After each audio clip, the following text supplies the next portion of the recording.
Assalamualaikum warahmatullahi wabarakatuh. Perkenalkan, nama saya Muhammad Dia Supriyadi. Saya dari kelas Arkam Deskeneta Disinformasi Digital.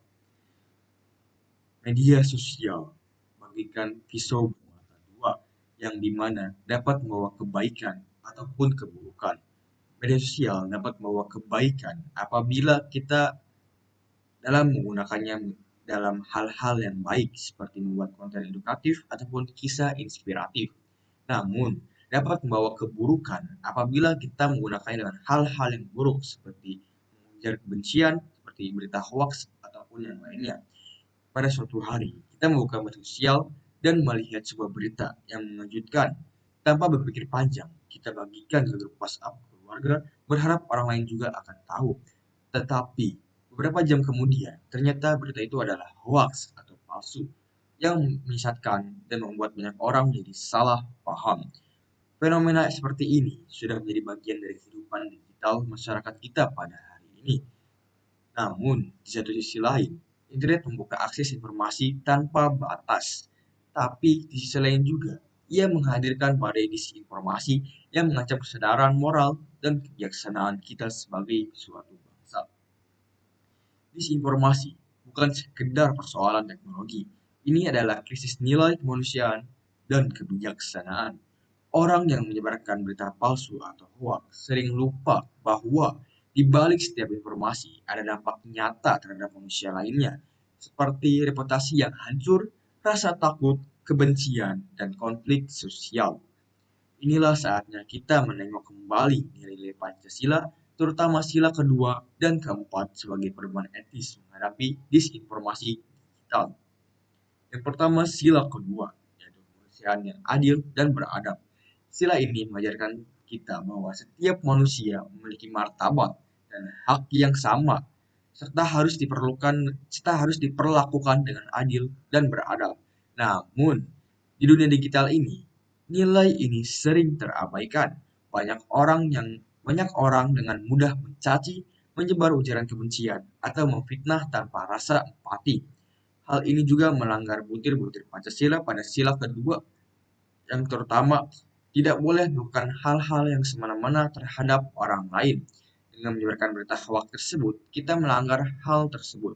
Padahal, perilaku tidak beradab secara digital sama bahayanya dengan kekerasan fisik di dunia nyata.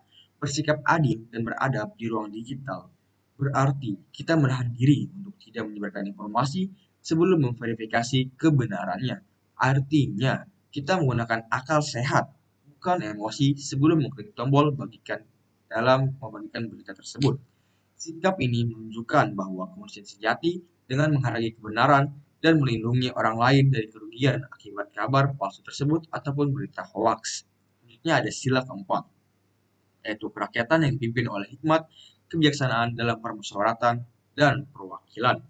Sila ini menekankan bahwa pentingnya kebijaksanaan dalam mengambil suatu keputusan, terutama keputusan yang dapat mempengaruhi masyarakat yang luas.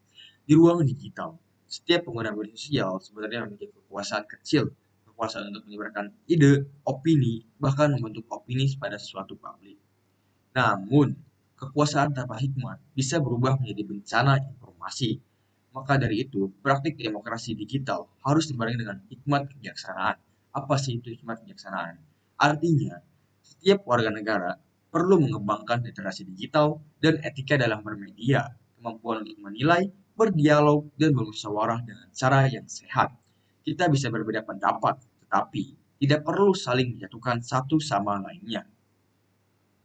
Kita bisa mengkritik suatu kebijakan yang dibuat oleh masyarakat ataupun pemerintah, tetapi dengan dasar data, fakta, dan moral yang beradab. Karena kritik tanpa adanya data atau fakta itu adalah asumsi sementara ataupun menuduh tanpa ada alasan yang tertentu. Menurut data Kementerian Kominfo pada tahun 2024, lebih dari 11.000 konten hoaks terdeteksi beredar di Indonesia, terutama menjelang masa politik. Dan juga menurut data UNESCO bahwa sebanyak 0,001% warga negara Indonesia minim untuk membaca. Artinya, dengan adanya banyaknya berita konten ataupun konten hoaks yang tersebar di Indonesia dan minimnya literasi warga negara Indonesia. Ini akan membuat warga negara Indonesia lebih menyerap berita hoax tersebut tanpa berpikir kritis terlebih dahulu. Dikarenakan adanya minimnya literasi, sebagian besar hoax ini bukan disebarkan oleh robot, tetapi oleh manusia biasa, pengguna media sosial yang tidak sadar akan dampaknya terhadap orang lain. Artinya, persoalan disinformasi ini bukan hanya soal teknologi, tapi juga soal karakter bangsa. Inilah mengapa nilai-nilai Pancasila sangat relevan. Jika setiap individu memegang teguh sila kedua dan keempat, maka ruang digital kita akan lebih manusiawi, lebih bijak, dan lebih mencerminkan semangat demokrasi yang lebih sehat. Pancasila bisa menjadi filter moral dan kebangsaan. Di tengah banjir informasi yang serba cepat dan serba emosional, ada 3 langkah sederhana penting yang bisa kita lakukan sebagai generasi muda untuk mencegah adanya disinformasi digital ini. Yang pertama, dengan berpikir kritis sebelum membagikan informasi. Ada pepatah mengatakan, berpikir sebelum bertindak. Artinya, kita harus memikirkan apapun yang kita akan lakukan sebelum kita melakukan tindakan. Jadi, jangan jadi bagian dari rantai penyebar hoax. Tanyakan dulu apakah ini benar, siapa sumbernya, dan apa dampaknya terhadap orang lain. Berpikir kritis artinya kita berpikir terlebih dahulu secara mendalam mengenai apa yang kita dapatkan. Kita harus menyaring terlebih dahulu apapun yang kita dapatkan dari orang-orang lain dengan cara mencari literatur-literatur lain yang membagikan tentang informasi tersebut. Jangan hanya menerima dari satu orang saja tentang informasi tersebut. Belum tentu informasi tersebut benar-benar terjadi. Yang kedua, gunakan media sosial untuk kebaikan. Alih-alih menyebar kebencian, kita bisa membagikan konten edukatif, kisah inspiratif, atau bahkan sekedar kata-kata positif yang membangun semangat keberagaman. Jangan hanya menyebar kebencian yang dapat memecah belah persatuan bangsa. Yang ketiga, bangun budaya dialog, bukan debat tanpa arah. Media sosial seharusnya menjadi ruang musyawarah modern, tempat kita saling mendengar, bukan saling menyebar. Dalam musyawarah juga harus diiringi dengan adanya fakta ataupun data. Dikarenakan jika tanpa adanya fakta ataupun data, orang lain pasti tidak akan percaya mengenai hal tersebut ataupun argumen yang akan kita bawakan. Dengan langkah-langkah sederhana ini, kita sebenarnya sedang menerapkan nilai-nilai Pancasila dalam dunia digital.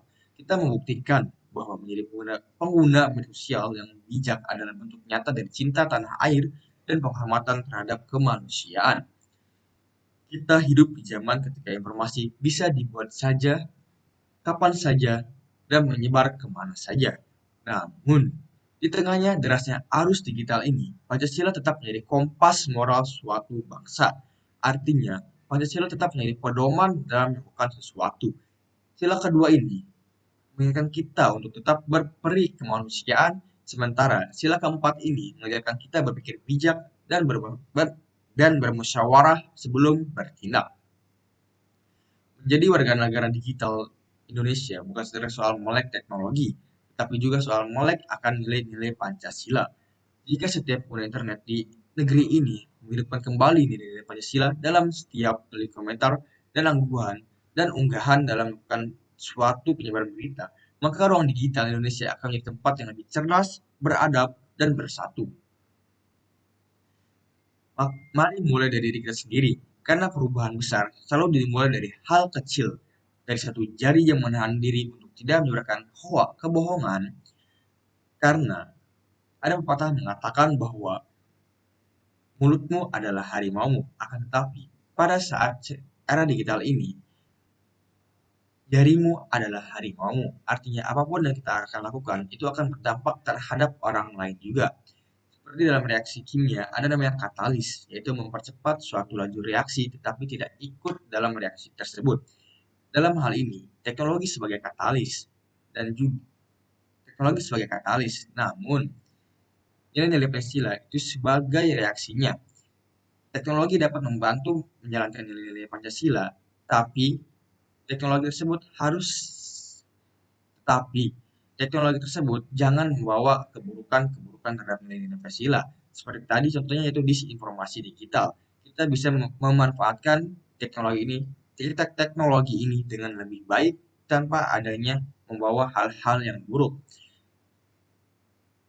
Sekian, terima kasih.